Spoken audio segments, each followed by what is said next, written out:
اس میں پھر یہ ہوگا کہ آپ سیکھ نہیں سکتے. تو اس کے لیے زیادہ ضروری ہے کہ ہم آپ کو خط کے تمام متعلقہ حصوں سے واقفیت دیں، آگاہی دیں، اور آپ کو خط لکھنے کا یا مراسلہ لکھنے کا طریقہ سکھا دیں، تاکہ آپ کو جس موضوع پر بھی جب بھی کوئی موقع درپیش ہو تو آپ اس کے مطابق مراسلہ یا خط لکھ سکیں. اب دیکھیں، پیچھے ہم نے یہ بات کی تھی کہ خط عام طور سے 6 حصوں پر مشتمل ہوتا ہے: سر نامہ، القاب و آداب، ابتدائی سطور یا ابتدائیہ، نفس مضمون، اختتامی سطور یا اختتامیہ، اور پھر خط لکھنے والے کے حوالے سے آداب و القاب. اب ہم اس حوالے سے یہاں پر جائزہ لیتے ہیں. سب سے پہلے ہم نے کہا سر نامہ. یہ دیکھیے، یہ جو آپ کی کاپی پر بالکل دائیں جانب یہ جو ہم لکھتے ہیں کمرہ امتحان، گلشن اقبال، کراچی، یا اپنا جو پتہ وغیرہ لکھتے ہیں، یہ سر نامہ کہلاتا ہے. اچھا، یہاں اس پر غور کیجئے. یہ ہم نے ایک سرخ رنگ کی لکیر سے آپ کی کاپی کا جو ابتدائی حصہ ہوتا ہے، اوپر کا حصہ، اس کو ظاہر کیا ہے تاکہ آپ کو سمجھنے میں آسانی ہو. دوسری چیز آپ یہ دیکھیں کہ یہاں پر ہم نے درمیان سے نہیں لکھا، بالکل جو آپ کا حاشیہ ہوتا ہے، یہاں ہم نے حاشیہ کھینچا نہیں ہے، لیکن آپ یہ فرض کر لیں کہ یہ حاشیہ ہے. بالکل حاشیے کے ساتھ انتہائی دائیں جانب سے ہم نے اس کو شروع کیا ہے. اس کے بعد آپ یہ دیکھیں کہ ایک لکیر چھوڑ دی گئی، اور ایک لکیر چھوڑنے کے بعد کیا آ رہا ہے؟ آداب و القاب. اب چونکہ ہم اس وقت مراسلہ لکھ رہے ہیں اخبار کے مدیر کے نام، تو ہم نے مدیر کو مخاطب کیا: محترم مدیر صاحب، روزنامہ جنگ کراچی. یہاں پر روزنامہ جنگ ہم نے آپ کی سہولت کے لیے لکھا ہے، ورنہ اس میں جسارت، عوامی اخبار، عوام اخبار، قومی اخبار، یا کوئی بھی آپ فرضی اخبار بھی لکھ سکتے ہیں. اس کے بعد ان کو ہم نے اسلامی آداب کے مطابق سلام کیا ہے. تو یہ کیا ہو گیا؟ آداب و القاب. اچھا، یہاں آپ اس چیز پر غور کیجئے، یہ کرسر کے ذریعے میں آپ کو دکھا رہا ہوں کہ تاریخ کے بعد ہم نے ایک سطر چھوڑ دی، اور اس کے بعد جب ہم نے یہ آداب و القاب لکھ دیا، اس کے بعد بھی ہم نے ایک سطر چھوڑ دی ہے. ایک سطر چھوڑنے کے بعد پھر ہم نے دوبارہ اس کو پیراگراف کی صورت میں لکھا ہے. اس کو بھی دیکھیں کہ یہ انتہائی دائیں جانب نہیں ہے. یہاں آپ کو اگر کرسر نظر آ رہا ہو کہ یہ انتہائی دائیں جانب نہیں ہے، بلکہ پیراگراف کی طرح تھوڑی سی جگہ چھوڑی گئی ہے. اسی طریقے سے نیا پیراگراف یا نیا پیرا جو ہم نے شروع کیا، اس میں بھی ہم نے بالکل دائیں جانب سے نہیں کیا، بلکہ تھوڑی سی جگہ چھوڑی ہے. اب یہ بات سمجھ لیں کہ یہ جو حصہ ہے اس کو ہم کہیں گے ابتدائیہ. اچھا، رسمی خط کے حوالے سے یہ ہے کہ کچھ مخصوص جملے ہوتے ہیں، اور امتحانی نقطہ نگاہ سے آپ کو یہ جملے بالکل یاد ہونے چاہیے. ان کو آپ یاد کر لیں، ذہن نشین کر لیں یا رٹ لیں. یہ کچھ جملے کیسے ہوتے ہیں؟ میں آپ کے اخبار روزنامہ جنگ کا پرانا قاری ہوں یا پرانی قاریاں ہوں، یا پھر آپ یوں بھی لکھ سکتے ہیں کہ میں آپ کے اخبار روزنامہ جنگ کا مستقل قاری ہوں. مجھے یہ دیکھ کر انتہائی خوشی ہوئی کہ آپ نے اپنے اخبار کا ایک صفحہ عوامی شکایات اور آراء کے لیے مختص کر دیا ہے، تاکہ لوگوں کے مسائل مؤثر انداز میں متعلقہ حکام تک پہنچ سکیں. یہ ابتدائیے کا پہلا پیرا ہے. اس کے بعد آپ نیا پیرا کا آغاز کرتے ہیں: لہٰذا میں آپ کے اخبار کے توسط سے یا آپ کے اخبار کے وسیلے سے یا آپ کے اخبار کی وساطت سے متعلقہ حکام کے علم میں یہ بات لانا چاہتا ہوں یا لانا چاہتی ہوں کہ. اب یہاں پر اس سے پہلے کہ ہم آگے چلیں، یہ بات سمجھ لیں، یہاں پر ہم نے یہ لفظ لکھا ہے متعلقہ حکام. ٹھیک ہے، یہ لفظ آپ کی بہت سارے مسائل کو ختم کر دے گا. مثال کے طور پہ آپ کو سوئی گیس والوں کے نام خط لکھنا ہے، کے الیکٹرک کے نام خط لکھنا ہے، محکمہ پولیس کے نام خط لکھنا ہے. اب آپ کو نہیں پتا کہ اس کے لیے مجھے کس کو مخاطب کرنا ہے. تو جب ہم متعلقہ حکام کہتے ہیں تو اس میں مسئلے سے متعلق جتنی بھی ادارے ہیں وہ سب آ جائیں گے.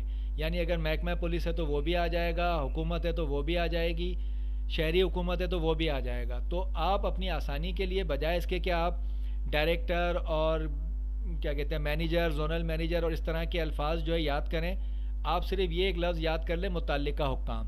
یہ متعلقہ حکام آپ کے بہت سارے مسائل کو حل کر دے گا، یہ لفظ. اس کے بعد آپ دیکھیں کہ ہم نے یہاں پر یہ ڈیش ڈیش چھوڑ دیا ہے کہ ابتدائیہ یا رسمی خط کے جو ابتدائیہ کے بعد اب ہماری اصل چیز جو شروع ہو رہی ہے وہ نفس مضمون ہے، یعنی یہاں سے ہمارا یہ نفس مضمون ہے. یہ جو دوسرا پیرا ہمارا سٹارٹ ہو رہا تھا، جس سے دوسرے پیرا کا جو آغاز ہوا ہے میں آپ کے اخبار کے توسط سے، یہ ہمارے نفس مضمون کا آغاز ہے. اور نفس مضمون میں پھر ہم کیا کریں گے کہ جس مسئلے کے بارے میں ہمیں آواز اٹھانی ہے یا خط لکھنا ہے، اس کے بارے میں ہم اپنی بات کا آغاز کریں گے. اپنا پورا مسئلہ یہاں پر ہم بیان کر دیں گے، اور پھر جب ہم پورے مسئلے کو بیان کر دیں گے، اپنی بات کا اختتام کر دیں گے، اس کے بعد ہم یہ کریں گے کہ اب ہم جائیں گے اختتام کی طرف یا اختتامی سطور کی طرف. اور یہ جو آخری پیرا ہے یہ اختتام کی جانب جا رہا ہے. اچھا، یہ بھی آپ کو یاد کر لینا چاہیے، رٹ لینا چاہیے. مجھے امید ہے کہ آپ میری یہ گزارش حکام والا تک پہنچانے کا ذریعہ بنیں گے، یا میں امید کرتی ہوں کہ آپ میرے خط کو اپنے اخبار میں جگہ دیں گے تاکہ حکام بالا تک یہ بات پہنچ جائے. میں جناب کا ہمیشہ ممنون رہوں گا، یا میں جناب کی ہمیشہ ممنون رہوں گی. یہ آپ کا خط کا اختتام ہو گیا.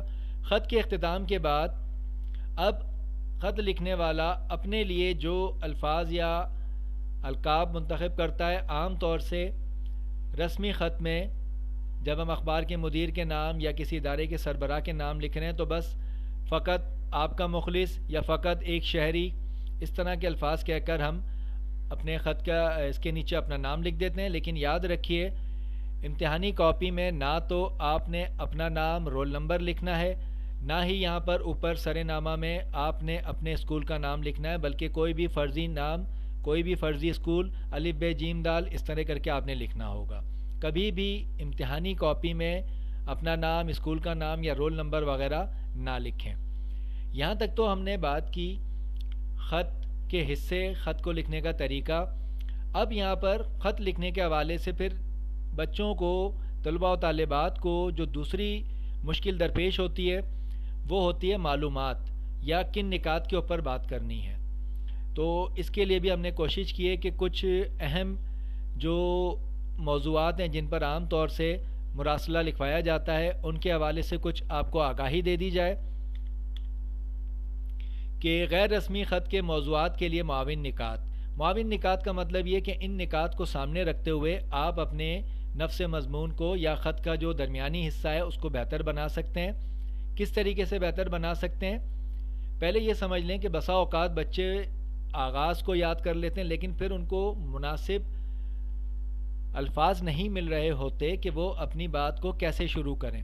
تو آپ کی آسانی کے لیے ہم کچھ الفاظ یا جملے یہاں پر دے رہے ہیں. اب مثال کے طور پہ موضوع ہے بجلی کی لوڈ شیڈنگ. یہاں ہم نے قصداً بجلی کی لوڈ شیڈنگ لکھا ہے کیونکہ لوڈ شیڈنگ گیس کی بھی ہوتی ہے. آغاز میں ہم ایک جملہ لکھ سکتے ہیں. ہم نے یہ لکھا تھا کہ میں آپ کے اخبار کے توسط سے اقوام بالا تک یہ بات پہنچانا چاہتا ہوں کہ. اب اس کے بعد آپ نے کیا لکھنا ہے؟ بجلی کا غیر اعلانیہ تعطل ایک معمول بن گیا ہے. اور اس طرح آپ کو آغاز مل گیا. اب کون سے نکات ایسے ہیں جن پر آپ بات کر سکتے ہیں؟ یہ اس لیے ضروری ہے بیٹا کہ خط تو آپ آدھے صفحے کا بھی لکھ سکتے ہیں، لیکن میٹرک سسٹم میں بورڈ کے امتحان میں یہ کافی نہیں ہوتا، بلکہ آپ کم از کم ایک صفحے کا یا ایک صفحے سے بھی زائد کا مضمون لکھیں. اور اس کے لیے ضروری ہے کہ آپ کے پاس الفاظ موجود ہوں، نکات موجود ہوں جن کے اوپر آپ بات کر سکیں. تو اس میں آپ بتائیں گے کہ بجلی کی قیمت میں تو مسلسل اضافہ ہو رہا ہے، بجلی کے یونٹس میں مسلسل قیمت میں اضافہ ہو رہا ہے، لیکن بجلی کی فراہمی میں دن بہ دن کمی ہوتی جا رہی ہے. بجلی کا غیر اعلانیہ تعطل معمول بنتا جا رہا ہے. گرمی کے موسم میں جب یہ لوڈ شیڈنگ ہوتی ہے تو عوام کو بہت مشکل ہوتی ہے، لوگوں کی نیند خراب ہو جاتی ہے. دوپہر کی بڑی گرمی میں جب سورج آگ برسا رہا ہوتا ہے تو اس طرح کی باتیں کر کے آپ گرمی کے موسم کا ذکر کر سکتے ہیں. پھر آپ یہ بتا سکتے ہیں کہ لوڈ شیڈنگ کی وجہ سے مریضوں کو بہت پریشانی ہوتی ہے.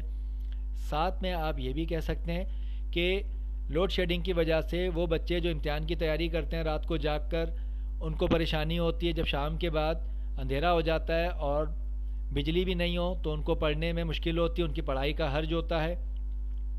اور ساتھ میں آپ چاہیں تو یہ بھی کر سکتے ہیں کہ برقی آلات کا نقصان، کہ جب بجلی معطل ہوتی ہے اس کے بعد اچانک آتی ہے تو لوگوں کے قیمتی برقی آلات مثلاً T V, tube lights, fridge وغیرہ یہ جل جاتے ہیں. تو ان نقصانات کا آپ ذکر کر سکتے ہیں. اب صرف ان نقصانات کا ذکر کر کے آپ نے بات نہیں ختم کر دینی، بلکہ اس کے بعد بات کو سمیٹتے ہوئے آپ اپنی بات کو اس طرح ختم کریں گے: لہٰذا میں حکام بالا سے درخواست کرتا ہوں یا درخواست کرتی ہوں کہ بجلی کے غیر اعلانیہ تعطل کو فوری طور پہ ختم کیا جائے، عوام کو بجلی مکمل طور پر فراہم کی جائے تاکہ مریضوں کو پریشانی نہ ہو اور طلبہ کی پڑھائی کا حرج بھی نہ ہو. ٹھیک ہے. اس کے بعد پھر وہی آخری جو اختتامی سطور ہوتی ہیں، میں امید کرتا ہوں کہ آپ اپنے خط میں، لیکن اس سے پہلے آپ کو یہ نکات مل گئے. اب ایک اور موضوع کو دیکھتے ہیں: گیس کی قلت. اس کے لیے ابتدائی جملہ آپ اس طرح لکھ سکتے ہیں، آپ چاہیں تو کچھ اور بھی لکھ سکتے ہیں، لیکن آپ کی رہنمائی کے لیے ہم نے صرف ایک جملہ لکھا ہے: فی زمانہ گیس ایک بنیادی ضرورت بن گئی ہے، لیکن گیس کی فراہمی میں مسلسل کمی واقع ہو رہی ہے. اور پھر آپ اپنی بات کر سکتے ہیں کہ سرد موسم میں گرم پانی کی ضرورت ہوتی ہے منہ ہاتھ دھونے کے لیے، وضو وغیرہ کرنے کے لیے. کھانا اور ناشتہ بنانے میں دقت ہوتی ہے اگر گیس نہ ہو تو. ناشتہ نہیں بنتا تو بچے بغیر ناشتے کے اسکول جانے پر مجبور ہوتے ہیں، جس سے ان کی صحت کے مسائل پیدا ہوتے ہیں. گیس کی عدم فراہمی کی صورت میں لوگوں کو مجبوراً باہر سے کھانا منگوانا پڑتا ہے، جو کہ ان کی جیب پر بھی بھاری ہوتا ہے اور مضر صحت کھانا ان کی صحت کے لیے بھی نقصان دہ ہوتا ہے. اگر آپ مزید نکات بڑھانا چاہیں تو آپ اس کو اس طرح سے بھی یہ بھی شامل کر سکتے ہیں کہ سی این جی کی قلت کے باعث گاڑیوں کو جب سی این جی نہیں ملتی تو عوام کے لیے پبلک ٹرانسپورٹ یا عوام کی جو گاڑیاں ہوتی ہیں ان میں کمی ہو جاتی ہے، اور گاڑیوں کی قلت کے باعث عوام کو اپنے دفاتر اور جائے کار پر پہنچنے میں مشکل ہوتی ہے. ٹھیک ہے. اور یہاں پر بھی آپ انہی نکات کو سمیٹتے ہوئے پھر اپنے اس پیرا کا اختتام کریں گے کہ لہٰذا میں حکام سے درخواست کرتا ہوں یا درخواست کرتی ہوں کہ گیس کی قلت کو ختم کر کے گیس کی مستقل فراہمی کو یقینی بنایا جائے تاکہ لوگوں کی جیب پر بھی اثر نہ پڑے اور دیگر مسائل بھی پیدا نہ ہوں. اس طرح کر کے آپ اپنی بات کو سمیٹ سکتے ہیں. پھر ایک اور موضوع کو دیکھتے ہیں: پانی کی قلت. اس کے لیے ابتدائی جملہ یہ ہو سکتا ہے: پانی انسان کی سب سے بنیادی ضرورت ہے، لیکن شہریوں کی یہ بنیادی ضرورت بھی پوری نہیں کی جا رہی. ہمارے علاقے میں کافی دنوں سے پانی کی قلت ہے، یا ہمارے شہر میں کافی دنوں سے پانی کی قلت ہے. اس کے بعد آپ ان نکات کی بنیاد پر نفس مضمون چلا سکتے ہیں، نفس مضمون اپنا بڑھا سکتے ہیں تاکہ ایک جامع قسم کا خط آپ لکھ سکیں.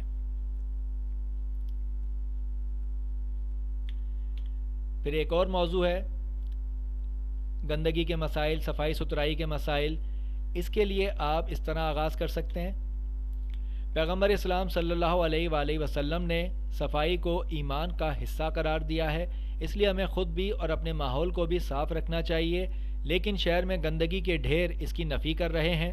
اور اس کے بعد آپ ان نکات کی مدد سے اپنے نفس مضمون کو بہتر بنا سکتے ہیں.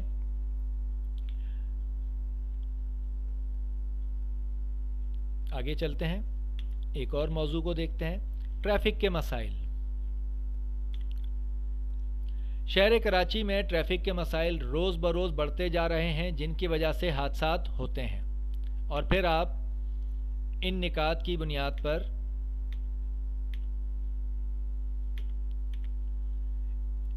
اپنے نفس مضمون کو، اپنے خط کو بہتر کر سکتے ہیں. یہ تمام نکات صرف آپ کی رہنمائی کے لیے ہیں. ان کے اوپر ان کو کس طرح استعمال کرنا ہے یہ آپ کی ذہانت اور آپ کی صلاحیت ہوگی.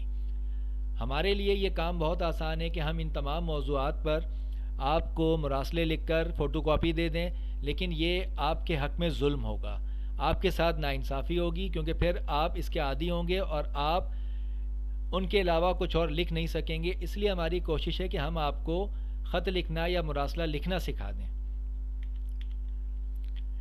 ایک اور اہم موضوع جو آ سکتا ہے اور وہ ہے ٹوٹی پھوٹی سڑکیں۔ اس کے لیے آپ آغاز اس طرح کر سکتے ہیں، شہر کراچی کبھی دنیا کے بہترین شہروں میں شمار ہوتا تھا، لیکن اب ایک کھنڈر کا منظر پیش کر رہا ہے۔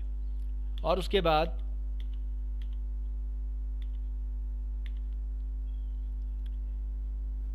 یہ 5-6 نکات آپ کے سامنے ہیں۔ ان نکات کی مدد سے آپ اپنے نفس مضمون کو بہتر بنا سکتے ہیں۔ اس سے پہلے کہ میں آپ سے اجازت چاہوں، ہم چاہیں گے کہ ان تمام باتوں کا ایک دفعہ اعادہ کر لیں۔ یاد رکھیے کہ یہ جتنی بھی موضوعات ہم نے آپ کو دیے اور معاون نکات آپ کے سامنے پیش کیے، یہ آپ کی رہنمائی کے لیے ہیں۔ اس میں یہ ہرگز ضروری نہیں ہے کہ جس ترتیب سے ہم نے آپ کے سامنے پیش کیے آپ ٹھیک من و ان وہی ترتیب برقرار رکھیں، بلکہ آپ اس میں اپنی سہولت کے لحاظ سے ان ترتیب کو بدل سکتے ہیں، الٹ پھیر کر سکتے ہیں۔ آپ چاہیں تو کسی نقطے کو ہٹا بھی سکتے ہیں، آپ چاہیں تو ان میں مزید کسی نقطے کا اضافہ بھی کر سکتے ہیں، لیکن بنیادی بات یہ ہے کہ ان کو سلیقے سے برتنا، ان کو سلیقے سے استعمال کرنا آپ کو آنا چاہیے۔ اگر آپ اس میں کامیاب ہو گئے تو یاد رکھیے کہ آپ کے لیے پھر کسی بھی موضوع پر خط یا مراسلہ لکھنا مشکل نہیں ہوگا۔ اس کے ساتھ ہی میں آپ سے اجازت چاہوں گا۔ اللہ حافظ۔